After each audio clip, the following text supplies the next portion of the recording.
When someone has a passion for what they do, it comes through in the product they provide their customers. Just ask LaRocco's Pizza's new owner, Jason Johnson, about their crust. They make it every day and let it rise for a minimum of 24 hours before they use it for their pizza. And his staff doesn't want to do anything they won't be the best at, and you can taste it in their pizza. LaRocco's Pizza, just a half block north of the I-470 and Gage Boulevard exit. Come taste the difference. It's time for Real Estate 101 with the Karey Brown team from Preferred Advisors. Good Saturday morning to you. This is Karey Brown, Associate Broker with eXp Realty, and you're listening to Real Estate 101. I am here today with Alicia Van Walligam, and she is the owner of Leaping Llamas downtown. Good morning. Good morning. So, Alicia and I were in a Limitless Women's group this last week, and I thought, what a great way for everybody that owns a house and they're thinking, how am I going to decorate? Great place to go. You've got what they need for their walls, right? Oh, yes. We carry all different types of artwork. So walls and sculpture. Not walls. Yeah, not walls. So you guys are located at 725 South Kansas Avenue? Yes. And how long have you guys been there? We are celebrating 3 years open in August. So you've got a really cool story, and I think you should share. So the story of how I opened Leaping Llamas? Yes. Okay. So I opened, it was always a long-term goal that I had to open either an art gallery or a bookstore. But I am a single person, so it was well close to retirement to when I was going to actually do it. And then someone put a bug in my ear that another gallery was going for sale. And by the time I got that all situated, it went to someone else. But the owner of Jess and Rosie's, Ann O'Brien, was like, you know, you have everything ready. You just need a name and a location. And I decided to take the leap and open a business. And that was, I just couldn't see myself sitting behind a desk forever. So 3 years later, and we're still going strong. And she said near retirement, folks. She is not old by, not that retirement is old, but you're young. I am 35, so. Yeah, she's young. Okay, Leaping Llamas, where did that come from? So as I was thinking of what I wanted in my business, I had just, with a good friend, the year before, hiked the Inca Trail, which was physically the hardest thing I ever did. I've never been that high in altitude and climbing that many stairs while in that altitude. But the payout was great. So I thought it was a good analogy to physically the hardest thing I ever did to do that with the business. The payout's great for all the hard work you put into it. Interesting story. Yeah.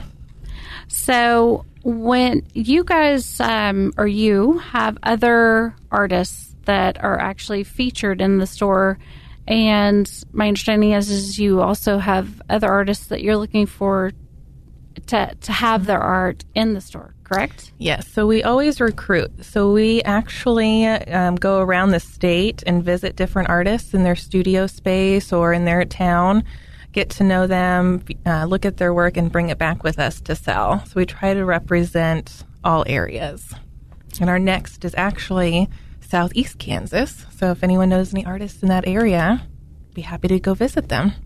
So what are you looking for when you're looking for an artist? Oh, that varies greatly. We try to have a wide variety, and so we don't want our artists competing against each other in the gallery. And so if one artist has a specific feel, we try to have them be the showcase artist for that. And so when we're out, we might have several painters, but they all might have different aesthetics or different looks about their art. So we try to keep everything unique. Unique in what way? Like paintings or sculptures or? All of the above. So when you walk in, nothing looks the same. So you can see a distinct artist that's there. So in our ceramics, we sell a lot of ceramic art. And so our mugs are our number one seller. Really? Because they're a great gift. They're all different, all unique. And a mug is a very personal item, too. So when you drink your coffee everyone holds it differently. So my favorite artist actually makes 4 different handle styles. So when you pick it up, you hold it with however he's created it, and it just fits like a glove. And so I like things like that, where it's not just standard. So it's kind of hard I don't look for one specific thing. I look for something I've never seen. So when I think of art, I think paintings. So that's not, so I'm being very granular. You're very wide.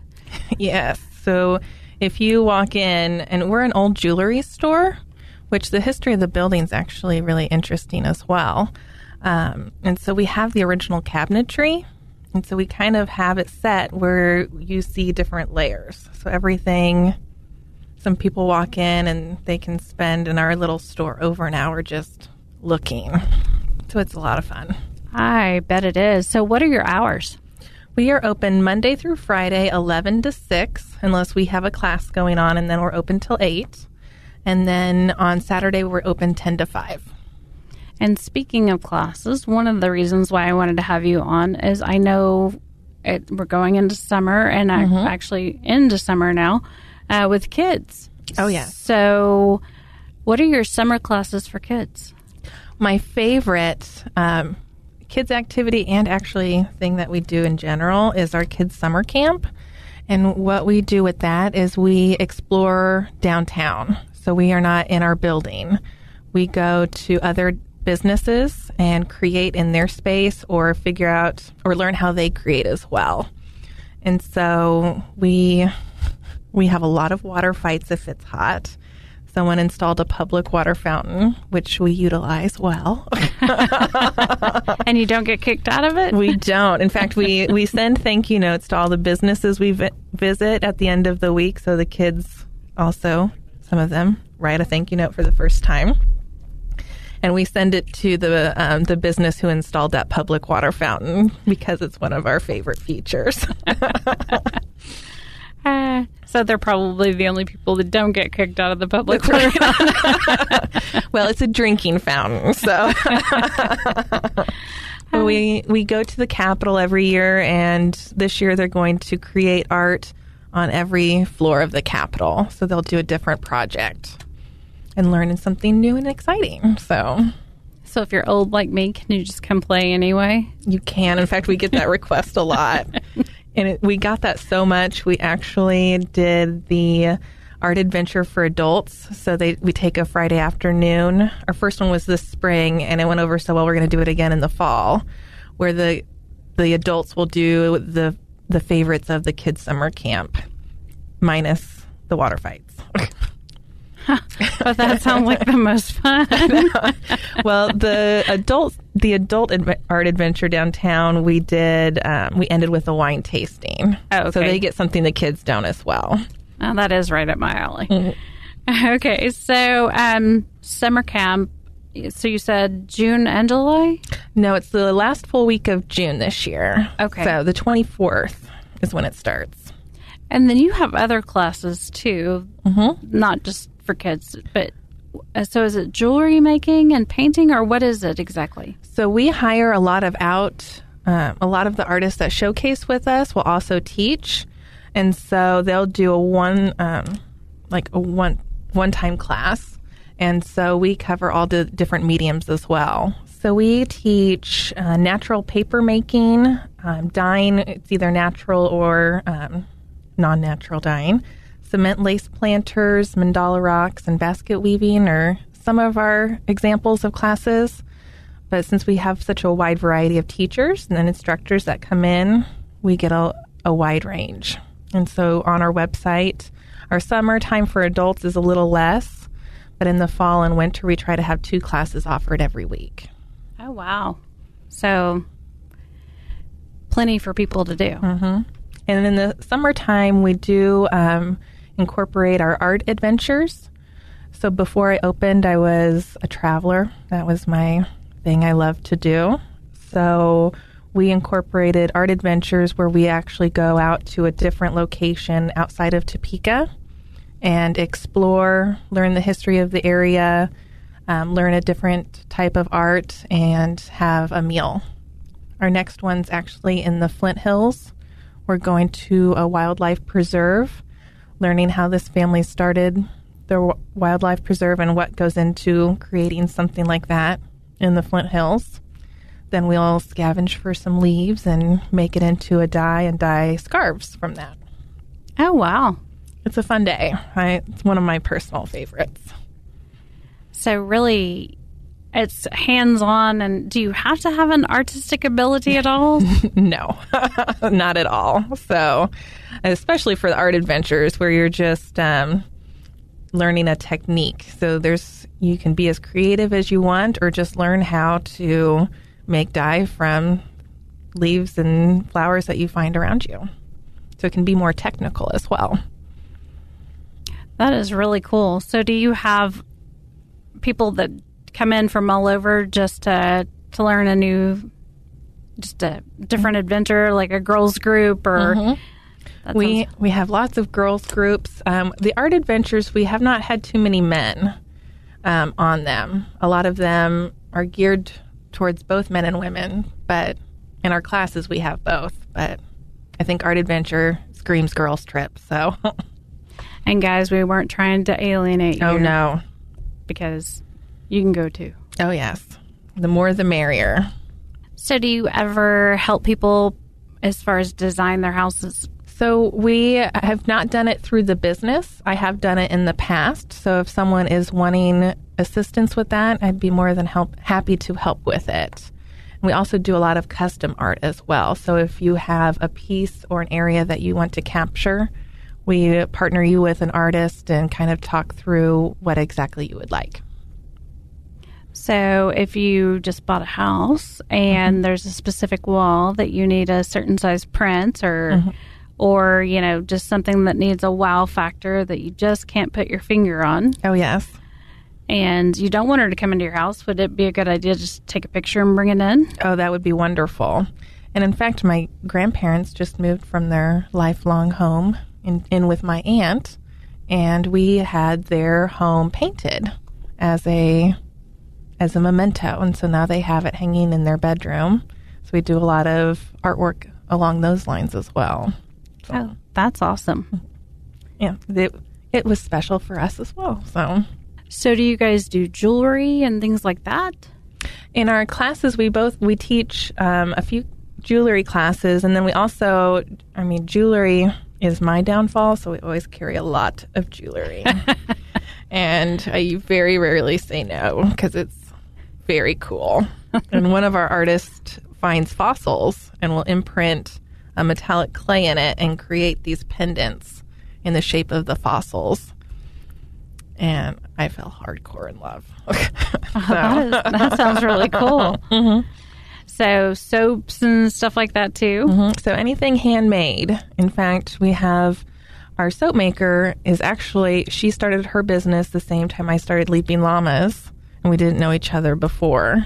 And we became instant friends, and it's been fun to see how we grow together. So that's awesome. So tell me one of your cool stories that have come out of what you do. So we have a lot of interesting things that happen. I always go back to the summer camps because I have a soft spot for working with kids. And we went and we were creating sculptures in the rotunda of the Capitol where they're at. So we're looking at all the different things that the kids could sculpt out of clay. And we were at the new Brown versus Board mural. If you've not been to it, you should go because it is beautiful. One of the little boys, he was 9 at the time, he was looking at it. And if you see it, one side is very dark and angry and people are just unhappy. And the other side shows post Brown versus Board and integration. And everyone's happy and it's filled with light. And he's looking at it and he turns and he goes, it's just amazing to see that when you're together, the peace that it brings. And I was like, kid, you're 9. But just to see some art and how it how his brain processed everything, and that's what art is for, is to make you think of history, outside the box, just make you think about what's around. And you could see it in this little boy. And look at that, a 9-year-old can have more clarity than some people. Exactly.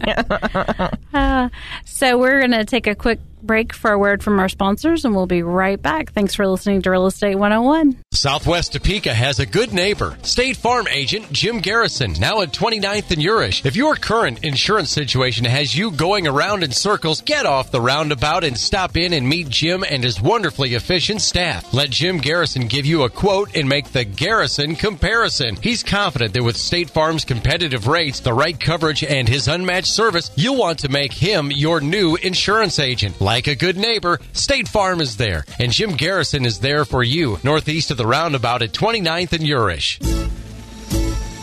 When someone has a passion for what they do, it comes through in the product they provide their customers. Just ask LaRocco's Pizza's new owner, Jason Johnson, about their crust.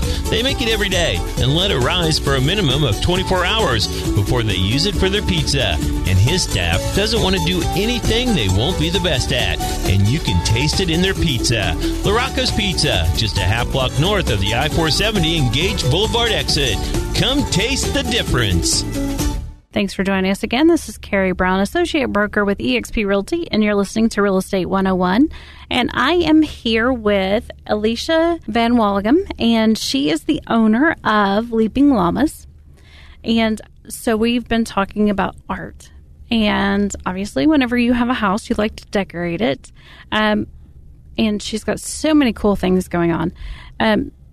So Leaping Llamas is located at 725 South Kansas Avenue. And you guys have got so many different artists in there with so many different pieces. We have over 100 active artists right now. That is so amazing. And we have from high school students just starting to established full-time career artists. Wow. So, and they also teach classes. Oh, yes. Mm-hmm. And I say they as in, so you bring in artists to teach. So I teach about half the classes, and then half of them are taught by outside instructors. That is so amazing. So you actually, let's talk about you. So during the break, we talked about the fact that your background is actually not in art. Correct. So I've actually always been creative, but I always say bring the business to the art space. So we balance each other out well. So artists just come in, drop off their work, and we handle the rest. So I like that fact, is I feel it brings a good relationship to the business. But it's also really cool in the fact that for those of you that think, oh, well, you know, of course you're artsy because you're an artist. Oh, no, I do paperwork. It's very very creative paperwork. But you also are very artistic. Mm-hmm. So my family is interesting. It's there are a lot of type A analytical people in my family, except for me and my grandmother. And my grandmother actually makes cards that we still sell in the store right now. And everyone else is very, very type A. And so but they embrace us, and we get to bring in some creativity. So what is your favorite type of art that you personally do? So I enjoy paper cutting, which, if you're not familiar with that, is you take a solid piece of paper and cut away all the negative space, and it creates whatever you would like. And I think I like that because I have to use both sides of my brain for it, because when you look at it, it's basically a giant puzzle, and you have to cut it out so it doesn't fall apart when you pick it up. So you have to be analytical and creative with it. So when people think they have no creativity, I always say you just haven't found what works for you, because creativity can be free-flowing or it can be very precise. And there's something for everyone there. And so you have some art featured in Lawrence? Oh, before I opened, I did a lot of classes at the Lawrence Art Center.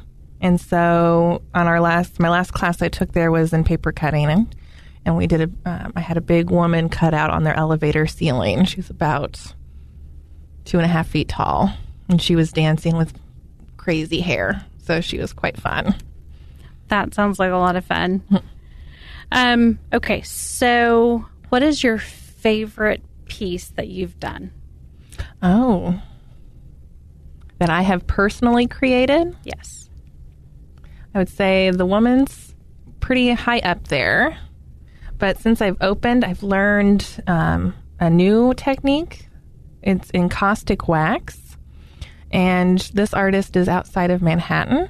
And it's becoming more popular in the Midwest, but just recently. So before the last year or so, I didn't know anyone outside of her that did it. But you build pictures in texture with different layers of colored wax. And so I made this llama piece with all the different beautiful colors and then little llamas sketched on the side. But it's lots of texture and lots of fun. So and you never know what you're going to get. It's a surprise. Mm-hmm. So your artists, are they all from Kansas? They are all Kansas connected. So most of them still live in state. And we go as far west as Garden City right now.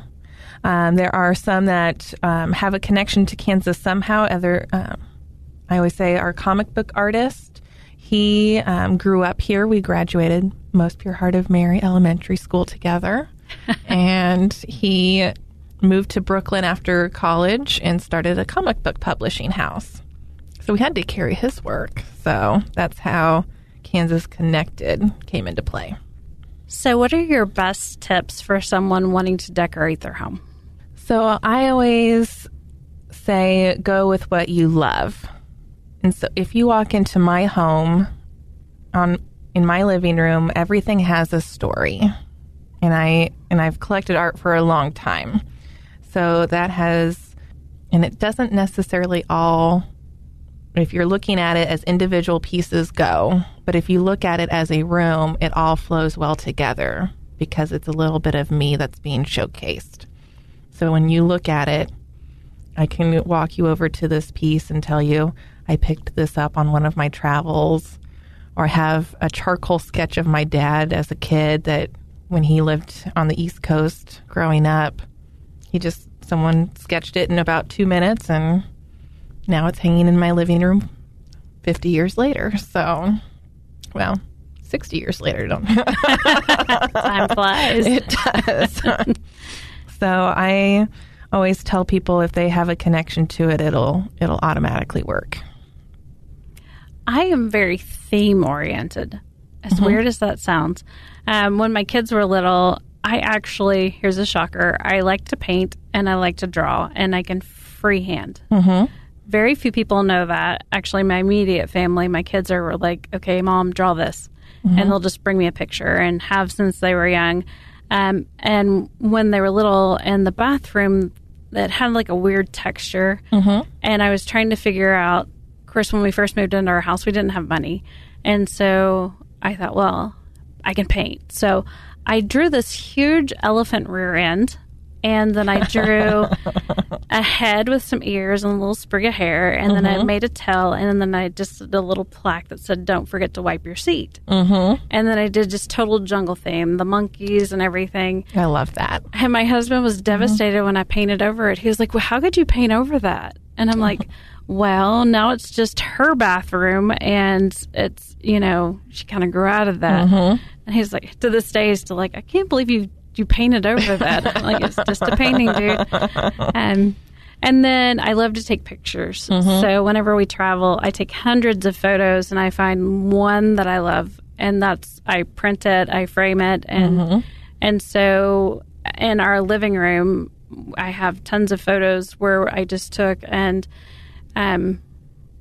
just basically tells a story every year of where we've gone, so that they can remember, like when we're dead and gone, they can be like, okay, and this year we went here, we did this together. So it's creating memories on a wall. And I love that. And that's to me, that's the best kind of art. It does, where it tells a story, and I think that's why I've always gravitated towards the arts and travel, because when you go to somewhere you've never been, you learn a lot of the culture through the arts. And so it keeps your little time capsule there and something that tells a story. I'm also a big reader, so anytime there's a story involved, I'm happy. But if I walk into your house, the first thing I'm going to do is look at your wall and ask you about all of these wonderful memories that you have showcased. So I think that's great. It's really a lot of fun, and it helps them because they're always like, what year did we start? And so there is one picture that actually has people in it, and it's the year we started.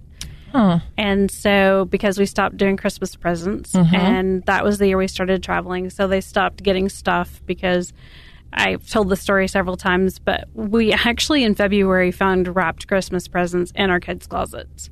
And we're like, okay, we put way too much thought in this. It's actually too stressful. And yay, we get to tap out. We're done with that. Yes. And so we started just traveling with them. And so they know how little they were, where we were, and each year what location we were at.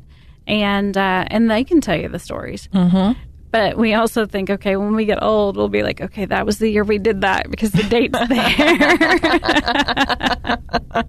That's writing the dates down is important. It started because whenever my grandparents passed away, we've got all these family members. We have no idea who they are. Nobody wrote on the back of the pictures.